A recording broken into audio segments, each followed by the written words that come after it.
Right. We are live, but not live. I'm live at the moment with Weedy the Doc and series, but we are putting this video out tomorrow in our free energy evening. But unfortunately, after all, Alan couldn't make it tomorrow, so we're filming this today, and then this will be going on a live feed so people can watch it talk. But I just asked Alan a question about how does he get into free energy, and he's just going to tell us. So over to you, Alan. Oh, I've been working for a lot of years on free energy devices, working with a lot of different ideas, a lot of different people, quite a bit of success. Some of the devices and ideas are published on YouTube for the last 2 years. Alan, you've got to sit a little bit closer to the microphone. Sorry. Anyway. Oh, is that better? That's better. So I've been working on free energy devices and ideas for quite a long time, with myself and with others, with a lot of success. I've got quite a lot of new ideas just now that I'm trying out. I'm actually at a point now where I can actually release some information on the devices and ideas I've made. Testing for quite a while. I've also got a lot of new ideas which I'm going to try soon. I've actually got devices. If it's working, actually as I sit in my flat, the whole house has actually been powered by my self-powered motorbike. My electric motorbike that powers the house at the moment. I've got a few things I can show you. I'll just scan quickly across to it.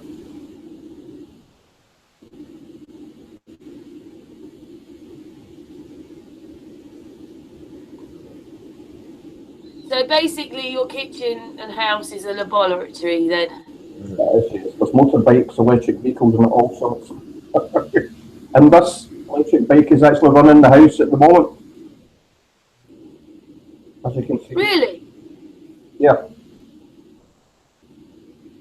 Bike is in a session though.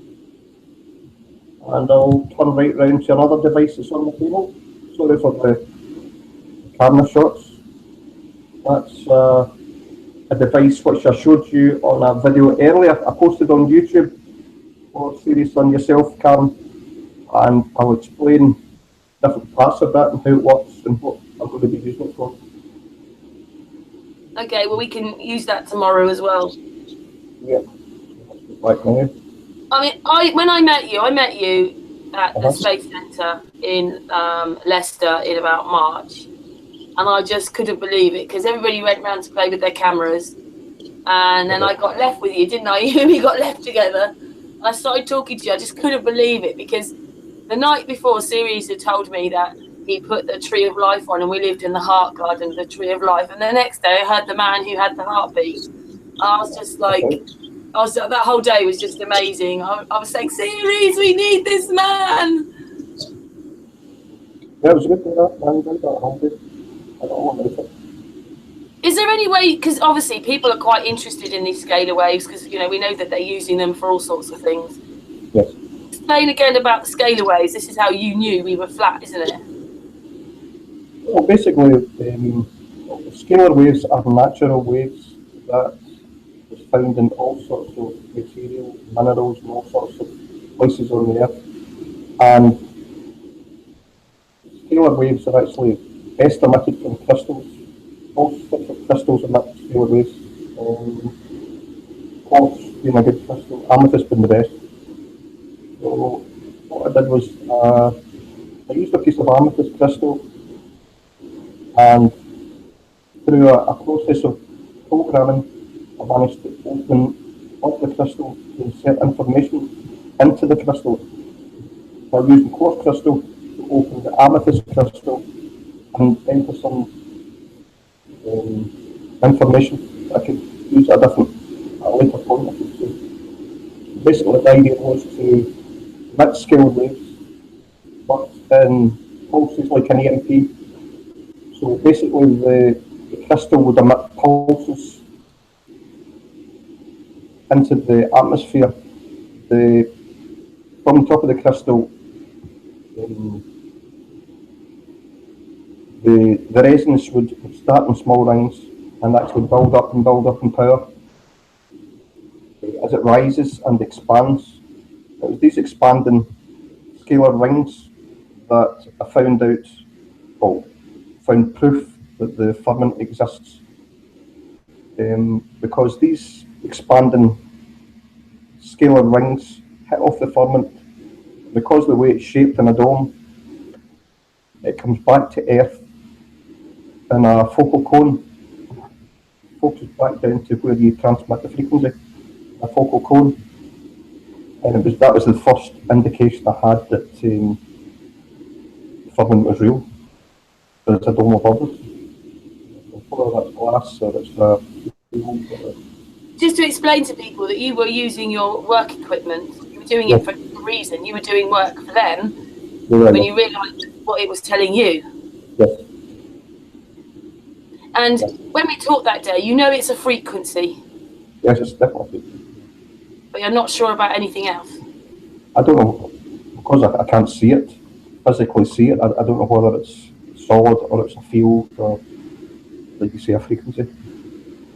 But I certainly know it's there, and I can receive this signal anywhere on the flat Earth. Basically, because anywhere the scalar signal is sent from bounce back in a focal cone to my position. And as I showed you at the Space Centre, Karen, you can receive that on an FM radio, but no other, just on that particular car. What you told me that day was that these machines that you've used for work, right? It doesn't mean that it may not be bigger, but this firmament sits over. So you've recorded it north, south, east, west, and above. Yes. Once we spoke that day about Sirius's work, everything all seemed to tie in what we'd done as well. So. Yeah, that's the really nice thing, that you're doing something completely different, and yet your work ties into Sirius's work. And then we've got the same. We've got like Matt Jerome, who I think we're very interested in talking to you at some point. He's sort of doing between the land and the sky, and yet, although he's doing something completely different, his work overlaps Sirius's. So does Chris Monk's overlap Sirius's. Matt's work overlaps Chris Monk's, and then there's someone else and his work overlaps. And it's just like there's four of them: below the land, above the land, and then around what's around us in these toroidal fields.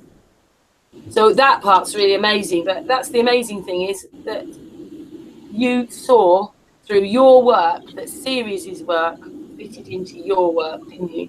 Right, it's all tied in. Exactly. I've absolutely no doubt now for what we've done, research we've done for such a long time. We do have a firmament above us, and it's a dome. Funny thing is, I'm working at the magnetic fields right now, and I wonder what heights I'm next to be around. These things maybe have a magnetic field. You're a bit low, Series. I wonder what the heights are and where you actually need to look in the magnetic field. Very faint, I'm sorry. What Series is saying is, Series, you're not very loud. This is going out to the hangout. It needs to be a bit louder. But Series was just saying, what do you reckon the height is of this firmament? I thought that the stars was about 60 meters. It's not 60 miles. Miles. Well, the firmament, I don't think it's that much more. I'm really pleased you said that, Alan, because there's two companies that make stars, one in Germany and one in South America. Their machines could go further, but they can't get their machines to go any further than 60 miles. And so that wraps in with what you said. And you don't know that I know that. Right. From this, they've got videos which you can find on the internet. They have presentation videos. They both said 60 miles. I can figure out the crust of 1,000 kilometers high. So 60 miles to translate into kilometers, and that is kind of the reach in figure out what is happening, if there is something.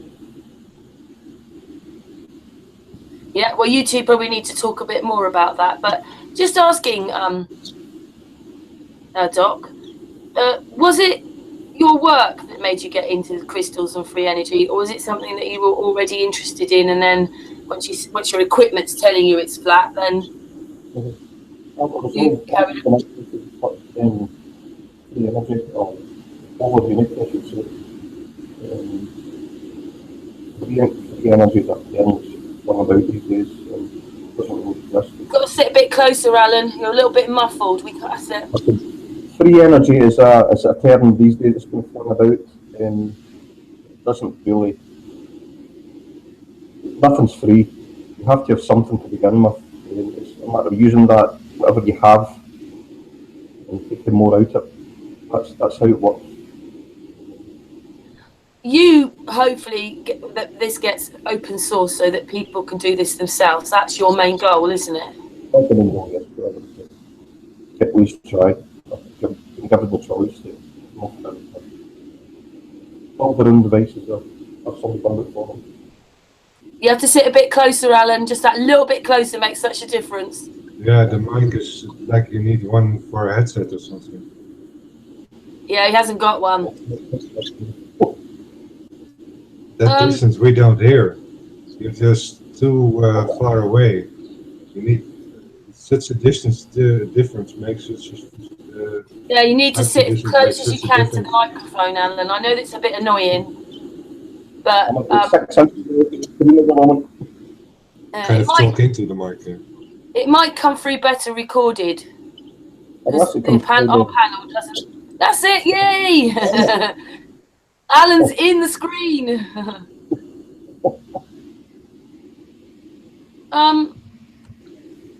Is there any way you can show us anything, or are we just going to talk about it? Yes, I can show you plenty. On the YouTube video I posted on YouTube earlier for Serious Yourself, explains a wee bit about one of the devices I have. Okay, do you want to talk for a minute, and I'll get it? I'll go and find it, and yeah, I'll go and find it. You talk to Sirius for a minute, and then we'll get Sirius to play it. Okay. Okay.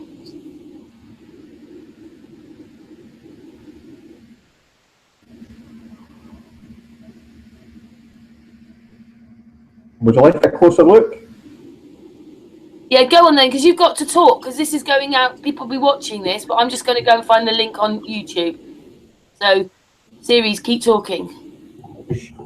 I'll just show you if I can.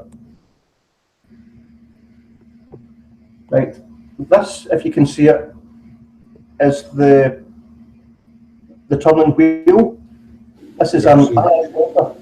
You need actually some light in your room to show it. And see lights, but everything else is kind of dark and black. Right. Okay, I'll try and explain.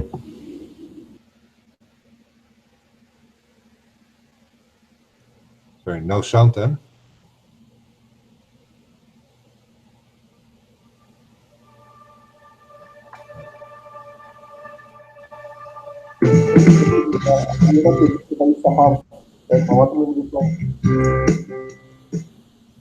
The device has a, you'll see in a minute, this is a motor wheel. The motor is a special kind of motor. It's a three-phase motor, but unlike other motors, it runs on frequency. It's an RF motor. This is a kind of motor that's used on hoverboards, scooters, and you can get electric bikes and washing machines that have direct drive motors, that are RF motors that are run by frequency rather than conventional methods. The unit, as you see, is just running very slowly, just slowly. There is a good reason for that, because I'll show you the unit running in my living room at the moment. There's another part of that. The wheel is what's called a prime mover. And what it means by that, that's the reaction of producing voltage, produces AC power through this transformer that's on the screen just now. And this device can easily be looked back to power itself, but it isn't at the moment because I'm using it for another method. Now, these motors can be modified. They're made in China or in Asia. They're fairly cheap to buy, to be honest. But they can be modified and wired in a different method, using a different kind of wire, and they become more, well, they can produce more over unity. And you're breaking up just a little bit. These motors can be wound in different ways than what they come from the factory. There's different methods to rewind them, so they produce more power basically when they're turned. You can use the motor to turn itself and produce power to self-loop itself and run other devices, or you can take the wheel and run another alternator or similar kind of motor. Again, all self-looped, self-charging, and produce power, excess power over unity in other words. So that's all for hoverboards, but it's a modified motor. Can I just ask you a favour, right? Because you're sounding a bit Dalek-like, whether you could just on. Because that sometimes just sorts it out, it's the actual link. So when you leave the hangout and come back on, it finds a better connection. Okay, I'll do that. Just do it one more time, sorry. No problem. Did he sound Dalek-like to you, Series? It's kind of what happens to you, or what I call the catch-up mode.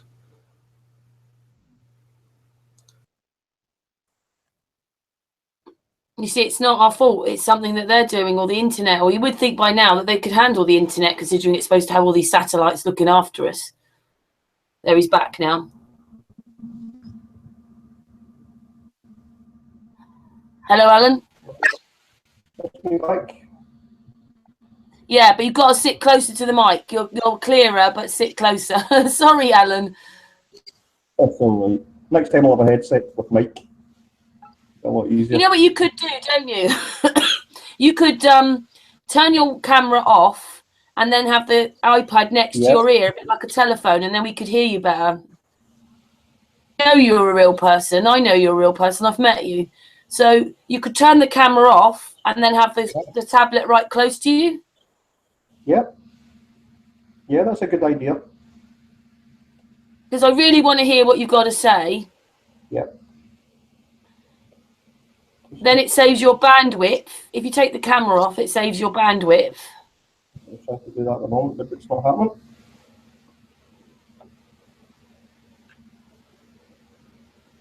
If you press the front of the screen, that's it. That's me. Yeah, and now you can get a bit closer. Right. Really talk into the mic itself. Okay. Then you can really hear it. Right. What you're seeing here is a free energy device I have in my living room. At the moment, you're seeing part of the frame that holds the drive motor. Now, as you can see, this is the black drive motor. This is what's called an RF motor. It's a direct drive motor. It doesn't run in the same way as conventional motors do. It runs in RF.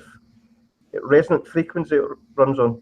In other words, audio frequencies and audio tones. It's a three-phase motor, so it has to be pulsed in a clockwise direction, 1, 2, 3. The faster you pulse it, the faster the motor goes, the more power it produces. It can be made to self-run, self-charge other devices, the way it's set up just now. It can be configured also to drive other motors or other alternators to produce even more power. But as it is, it's very, very easy to produce amounts of power once it charges itself the way it's set up. The motor can be configured and rewound with different materials to produce more power, more over unity. It's wired in a different method than it comes from the factory. These are bought from China. They're fitted to hoverboards, and all sorts of electric bikes have them, direct drive motors. LG and Samsung do washing machine direct drive motors, and they work in exactly the same way. They're RF motors. They work on tone. So it's fairly easy to configure them to produce over Unity, or rather run other devices. But as you see, this isn't producing over Unity at the moment. It's just running because another device later on that this particular device runs. This is called the prime mover. What it means is this is what starts the reaction of producing over Unity and power. That's basically it. And this works all by itself then? Yes, it works all by itself.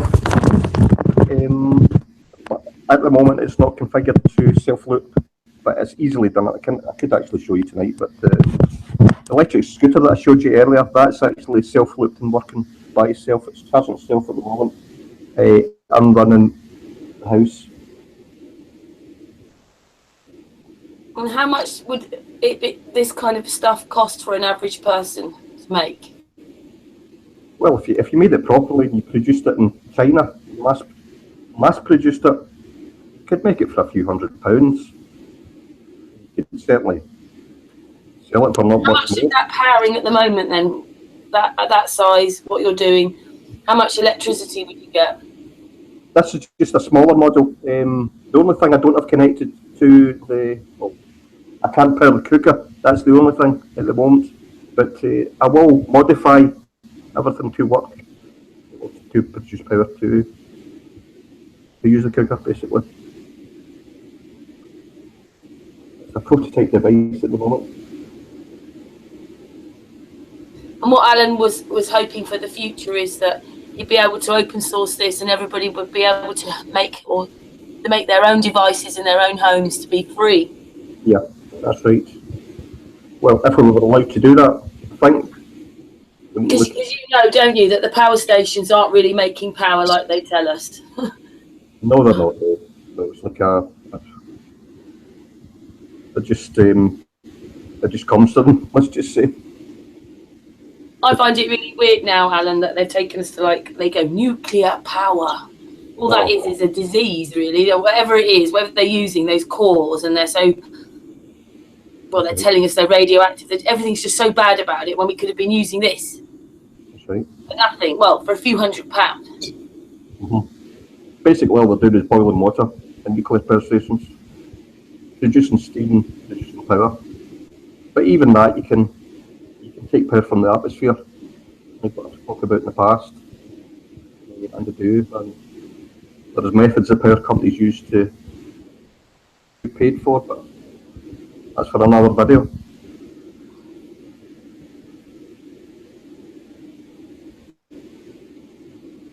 So does this one have crystals in it? This one doesn't have crystals, but the device I've got on the table does. It's an add-on to this prime mover.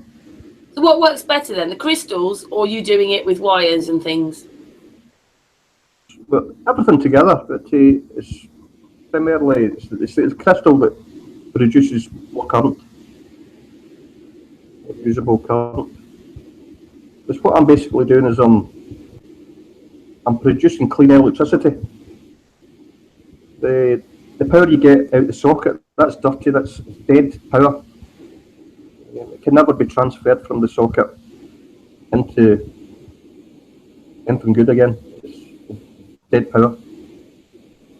Is this actually working from the free energy in the air, or it's working because of the wires and the components that you've put in it? It's a bit of everything. It's a bit of everything. Obviously, the prime mover, that takes power to start it from a battery.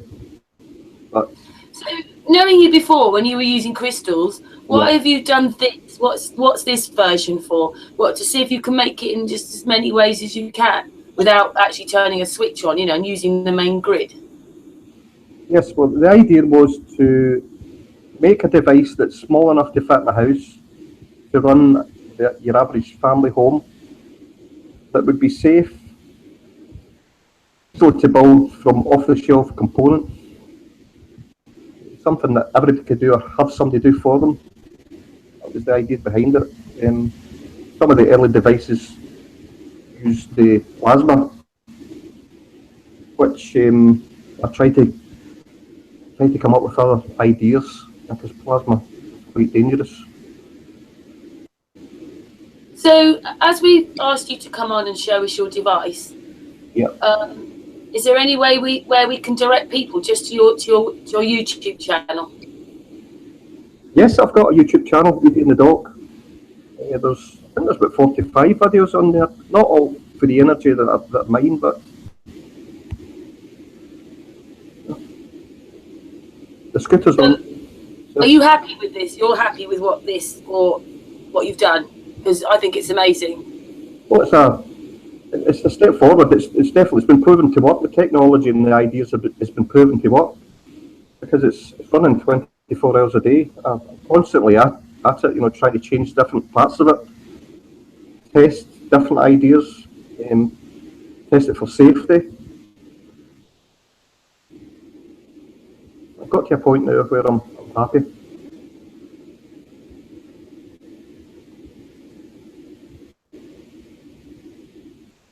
Is this something that you want to manufacture, or it's just for everybody to do it themselves? So they get like a help from you, but they've got to do this themselves?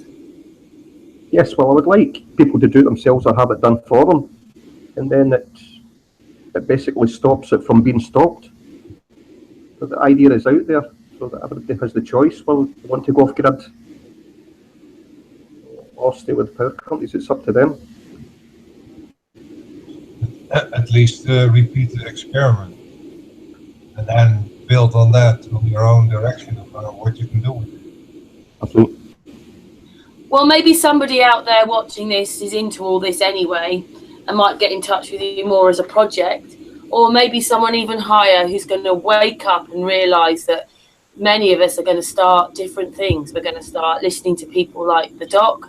We're going to try and do our own free energy, maybe grow our own vegetables, have our own way, have our own money.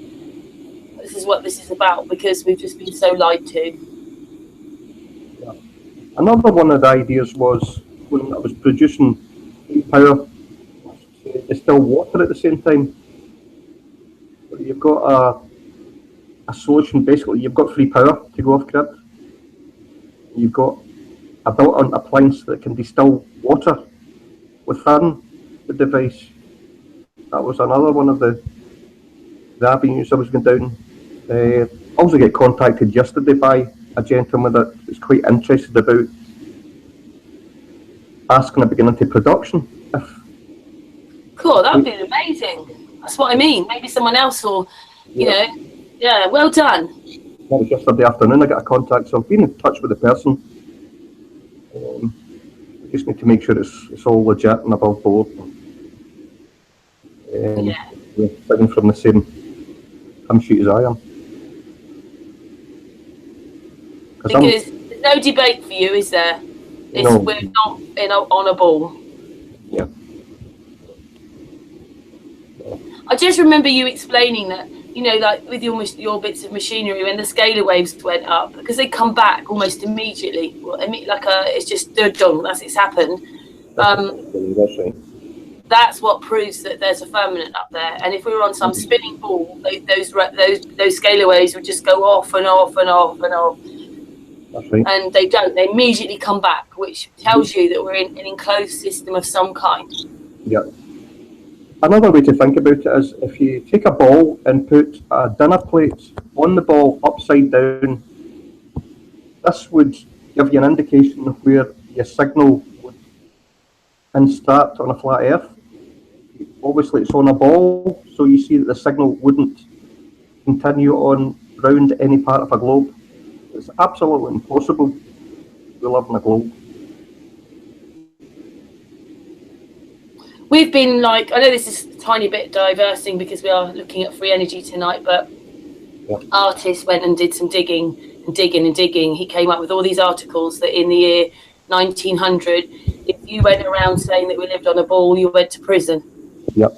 And then he found masses of electrical cars doing slightly different things to you're doing here, but using like, or making it through free energy, you know, like solar panels or turbines, or even that these things could go up to 100 and something miles an hour, and they could last for hours.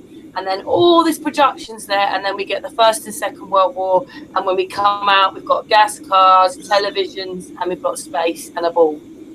That's right. So basically, they could have been like lying over the years and planting people like Copernicus and all that there, but the switch happened in the 60s. Up until 1995, you could still find magazines, societies, things happening with people in flat Earth. Yeah, in newspaper articles, magazines. But about 1995, it stops. You can't find any further on than that. That's what it obviously didn't stop, but it stopped in the public eye. Yeah. And it was a bit horrifying to realise that, okay, they could have been planning this for a few hundred years, but they actually did the switch in the 60s, only the 60s. Yeah. So that's only 50, 60 years ago. It's not long. No, and yet everybody, you walk up to someone and say, we're not on a ball. They look at you as if you're crazy, and the switch only happened 60 years ago. That's right. One of the other hangouts I was on, talked about another device I had. It was the electric motorbike wheel, which I showed you a video. Is there any more videos you want me to find? If you've got one. Basically, I was going to talk a wee bit more about the wheel. What it is it's a single motorbike wheel. It's an electric motorbike wheel, 3,500 watts. And basically, that sits in a frame, and it has an arm that goes onto your tow ball of your car. So it really is just a small trailer. In the trailer is housed as the electronics to turn the wheel. And basically what the wheel does, you put the car, your diesel or petrol car, in neutral. So all your steering pumps, all your steering works properly, so there's no issues there. But the motorbike wheel, what it does, it cuts in and starts pushing the car. So basically, your car's just idling all the time, so you'll get hundreds and hundreds of miles to the gallon. But all the work is done by this small motorbike wheel, which pushes the car. It was just another idea, another version of an electric vehicle, which could easily be done without tampering with the actual car.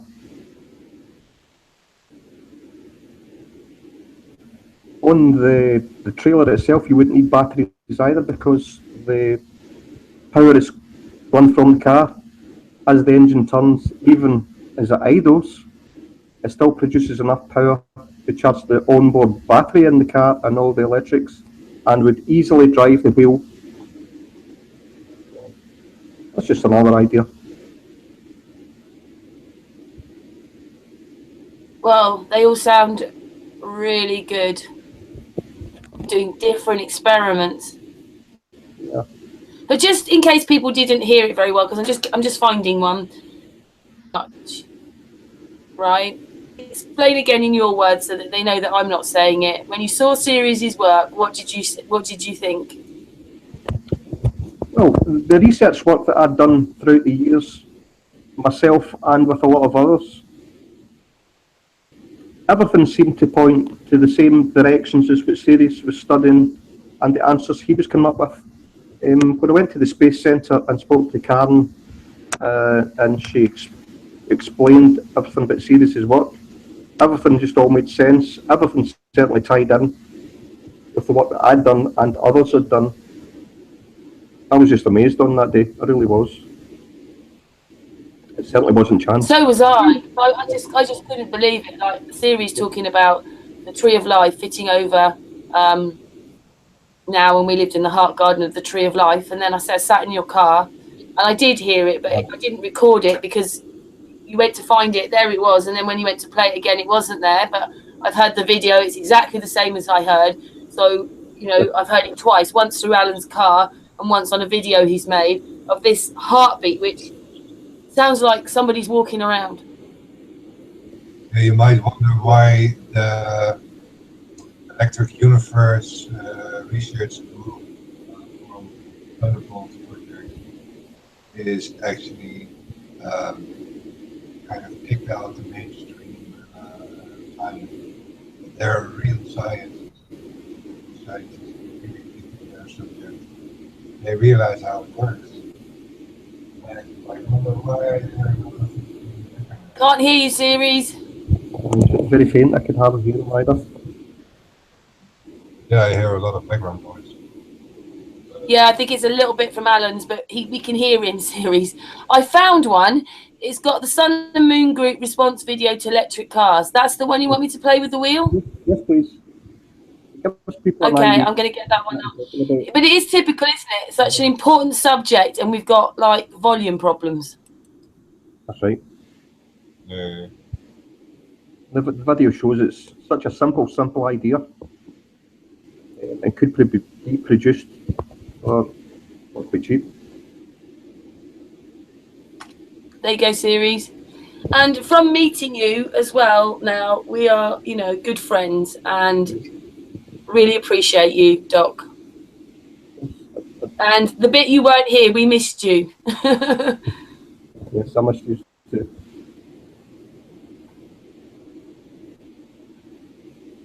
Is there volume on this one, or you're going to talk it through it? I can certainly talk through it. Go on then, you talk through it. It's the motorbike electric wheel. As you can see, it's quite large and quite a chunky tyre on it. So it is well capable of handling the pushing of any vehicle. The actual motor is 3,500 watts. It's actually more powerful when you get the right electronics to drive it.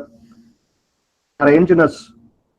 Now, these motors are very similar to washing machine motors, direct drive washing machine motors that L&G and Samsung have brought out. Trying to get information on these motors is very difficult because it's hidden, because they know the potential of over unity with these motors. As you can see, the motor is on a frame. The second part of it's still to be fabricated, so in other words, there's still an arm that's got to go to the tow ball on a car so it can push it and add all the electronics. So what you see there is 3 wires. The motor is a 3-phase motor, like the motor I talked about previously. And again, it's an RF motor. It doesn't run in the conventional way that motors do. It's run on audio tones. Now, if you get a remote control car, you'll hear a tone through the motor. The same with this. When you put the controllers through, you hear a tone through the actual coils. And what that is the coils are actually, you can hear the tones in them. And what the tones mean is they're aligning the coils ready for starting. This was one of the first clues I had to the motors actually did run on audio tones rather than any other process. That is the small radio controlled controller. It's called an ESC, and connected to that is I'm using what's called a servo tester. But see the blue box. That's basically so I can turn the motor. It pulses the ESC, which is the white little box with the wires coming out of it. That pulses the ESC, and the ESC pulses the actual wheel. It's a 3-phase motor, so it goes clockwise 1, 2, 3, and faster and faster and faster as you adjust the settings to go faster. All these parts are really readily available from China, really cheaply.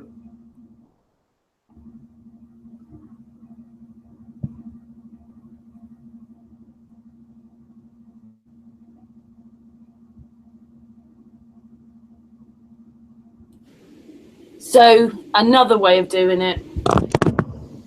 Yes, it's another way of doing it, and it's a way it's been hidden from us in plain sight. These motors are inside everything. They're not in all washing machines, they're only in quality washing machines. But it's certainly hidden in plain sight.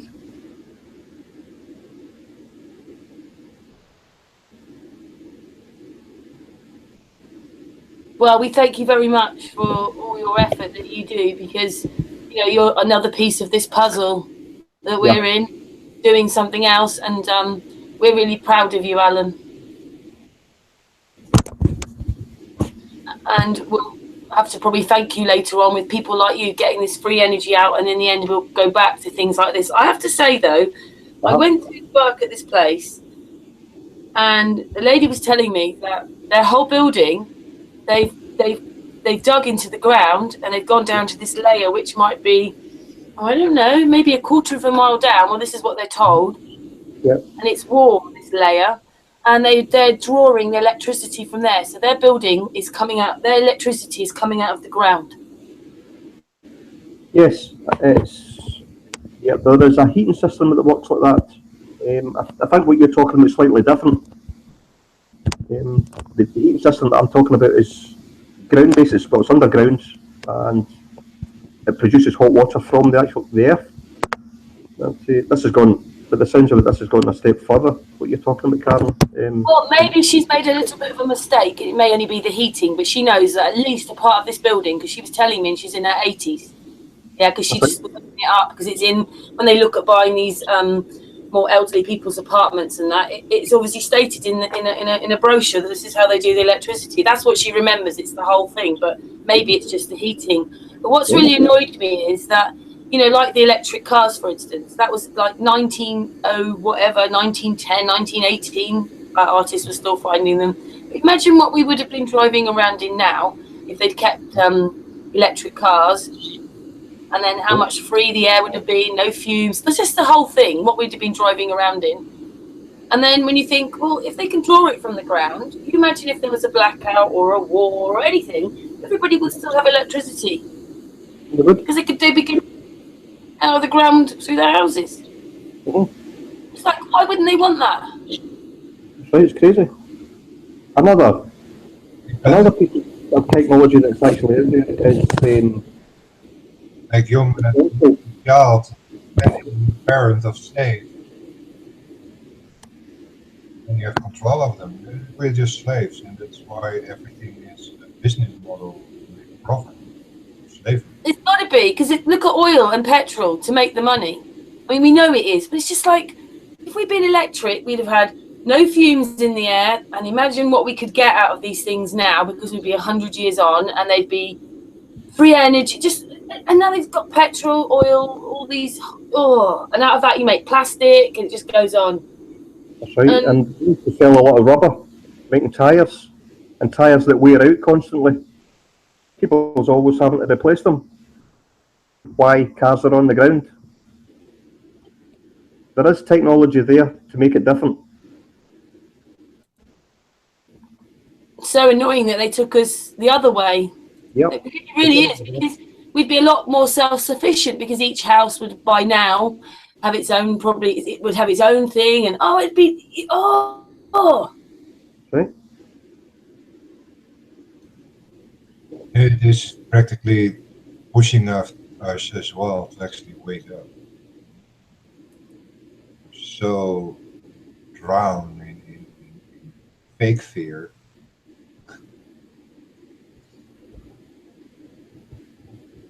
Is there any other video you want me to play, Alan? I mean, I'm looking at one, real or fake, free energy ideas of other researchers working. There's that one. We've done the wheel.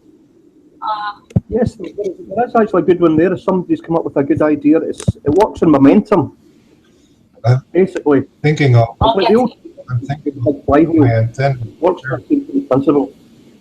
I'm thinking of my antenna experiment that's based on the networks of the EMF field. Because you need 50 hertz or 60 hertz. We can't hear you, Series.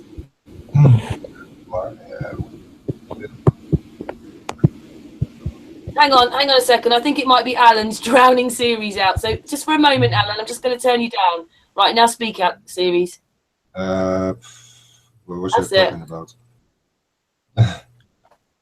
We don't know, Series, because we couldn't hear you. No. Oh yeah, Oh, sorry, then dearie. experiment.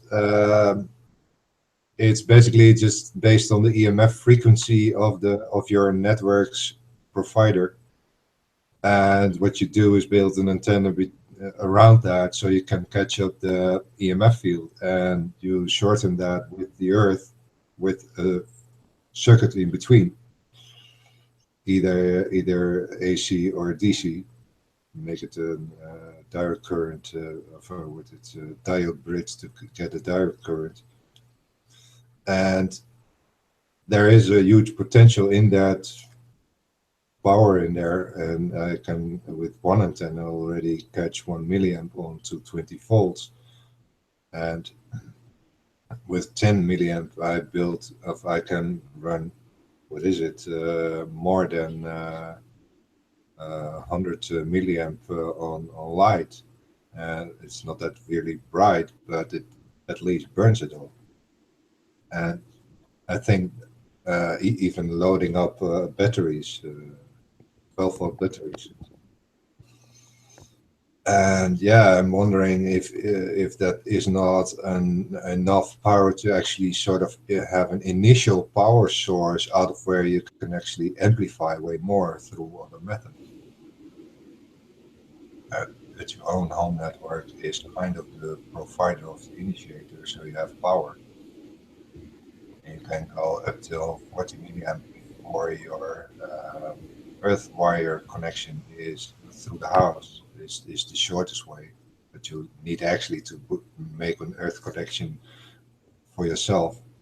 But through the network works up till 40 milliamp before the main switch is switching out because there's something weird going on. But that's probably enough to actually have an initiative power to use something else in your circuit and initiate more power out of it. Series, I've thought of something. I don't mean to change the subject, but we can't make this hangout that too long because we're going to be playing it and then talking afterwards. But is there any way, like, you can play maybe the video that Alan said, because it's a good one if it's other researchers doing work, and then show Alan what you reckon this electromagnetic field around us is, because I think he'd really like to see it. Your video on YouTube will be enough. Yeah. But I've sent you the link to the last video, so play that one and then show Alan what the data says it looks like, because I know that he'll love to see it.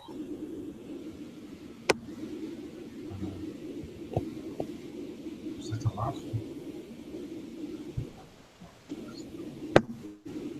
You posted in the chat as well. I sent it in the Hangout link series. It's the second link down. Under, I've just sent it on here. It's the same one. It's the same one. Hang on.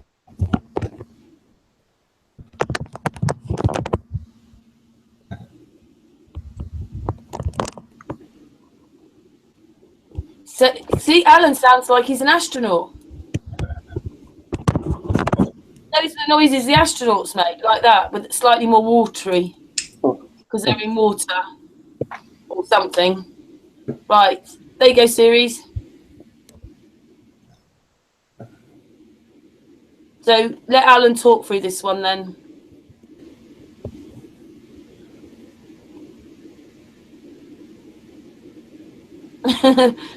We're looking at series. No, we're looking at, right, there you go, Alan. Okay, thank you. This was just an idea the person had to make a wheel that would basically use momentum to produce more power than what was used to turn it by a motor. Now, although it does look as if it's possible, it's the second clip or the second device that has a lot of potential. There's only 2 devices on this video clip. It's the second one that has the potential to actually produce over unity. But it's just a nice machine, a nice project that somebody's done. Spent a lot of hard work on it. Well, it does look a bit bizarre. using spin power or something? What is this? But it's a motor that's actually turning this. I think the idea is that momentum, once it gets up to speed, turns a small generator. I think that's the idea behind it. But certainly the second machine, the second device, I was really impressed with. It has a shorter circle to drag it upwards, but it has a big circle to spin out. Or something.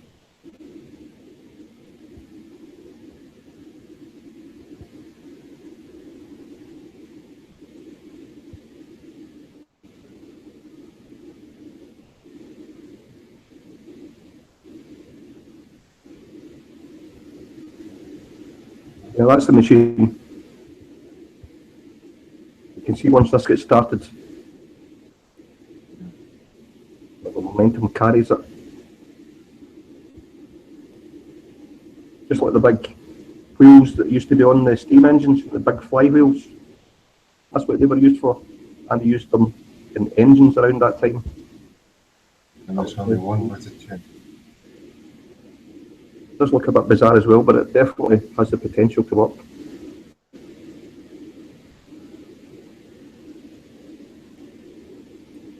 You know, it seems quite exciting.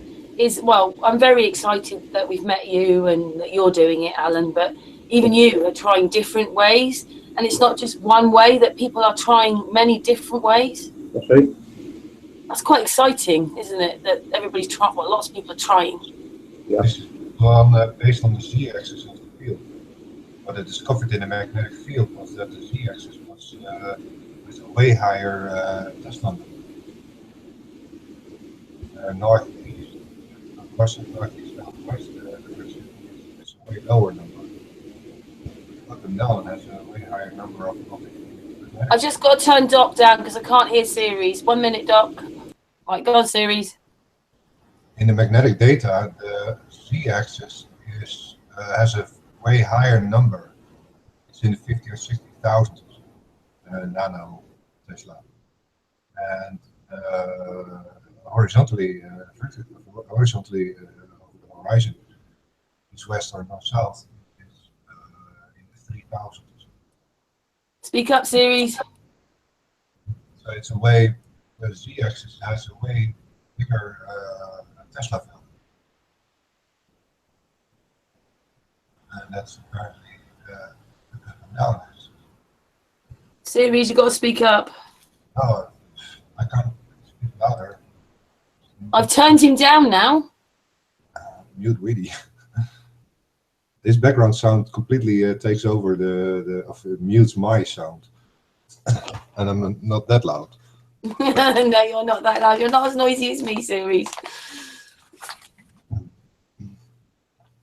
But in the magnetic field data, the horizontal data in XY and in XY axis has a value between 3,000 and 5,000 Tesla, micro Tesla, and the z-axis has 30 to 50,000 Tesla. And you may as well show him, Series. You may as well show him it now.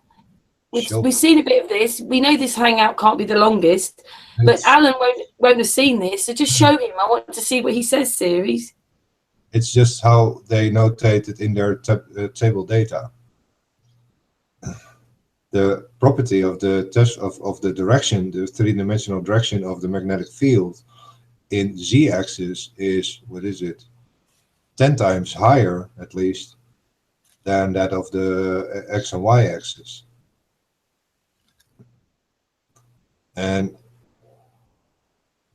I'm not sure, because in south it's actually pointing upwards and in north pointing downwards as a magnetic field. Series, show him. Yeah. What? Show him your video off your channel. Which yeah. Series has come across more data, the electromagnetic field. and then he's been using Blender to show it. He's made a little video which he's just looking for now. And we'll chat, Doc. You can talk now, Doc, for a minute. Unmute him. Huh? That's it. That's me.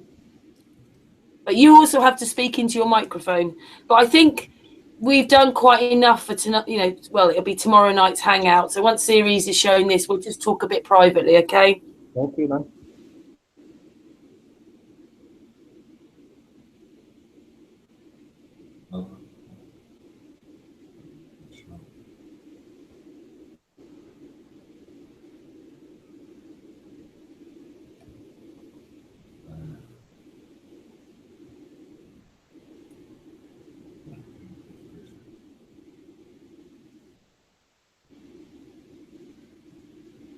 Okay, which is what I did here is on the 0 line of the square in the north, exactly the north edge.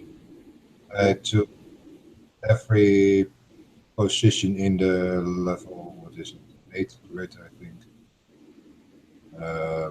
or 7 maybe.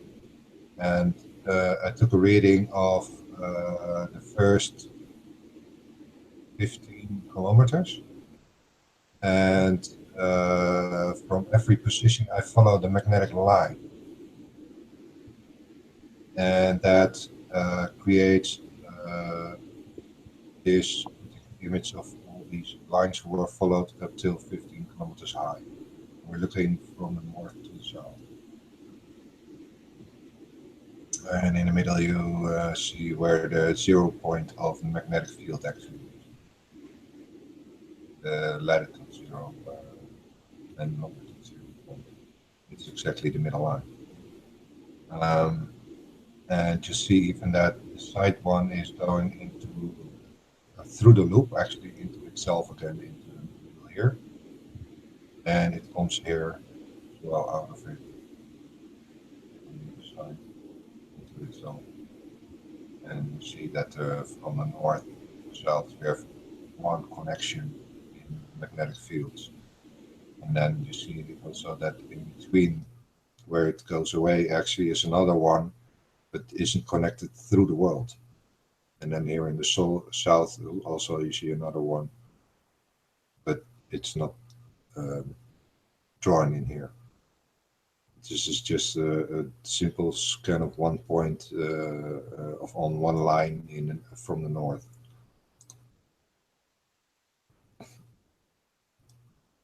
And you can see how the height is actually. Series, when you were just showing that a minute ago, you could almost see your line through it with the analema, or the way that they do it. There was a line through it, just like. Yeah, it's not in this animation. This is just one line what I animated here. Right, okay. I need to make way more animations for the rest of what I'm figuring out. But that's, at this point I'm building up a database of a mesh that completely, how do you call it? That is based on the north and on the south focal points of magnetic fields. And I'm trying to figure out from that position what magnetic fields around that point are doing. And there is pretty interesting stuff going on actually. And there is probably somewhere the lowest regions where I need to scan more of the detail, because there's the fields are very twisting there, for example. Okay, Series, I'm going to ask Alan what he thinks. Alan. Yeah, fantastic. I actually tried using that software and I didn't have a clue where to start, to be honest. The Blender, isn't it? I could teach you if I meet you. Yeah. It's very, very difficult to use, I think. What do you think of that when you see that, Alan? Is that our firmament? Like the top, that's it, that's the dome. It's frequencies, isn't it? It is, yes. It's good to see, actually, to see magnetic patterns on a kind of 3D picture. They look different from what we're told and what we're shown.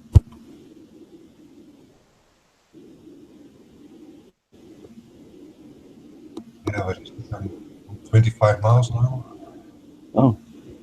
Yeah, 25 kilometers. For every kilometer, I'm taking a reading, a line of, I'm drawing a line in a grid of 9, 3 by 3, and up till the 1,000 kilometers. So it's going to take a while to build this up for a blender. Because the point is, I need it's all working on GPS coordinates, and I'm starting in the XY grid, and then I produce from the XY grid the GPS coordinates, and then I'm getting the magnetic data, and out of the magnetic data, I'm calculating the new XY coordinates to take a next reading of the magnetical direction, and I do that in positive and negative direction.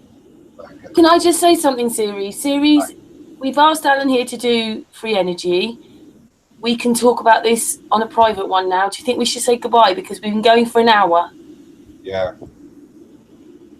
Alan, thank you so much. This is for the channel tomorrow. Well, it'll be today when it's played. But thank you so much for explaining those things to us. And you know we'll have you back and talk to you more. And yeah, please keep doing the free energy. His YouTube channel will be put on this description so people can go straight to the doc. And keep doing it. And we're really proud of you. Thank you.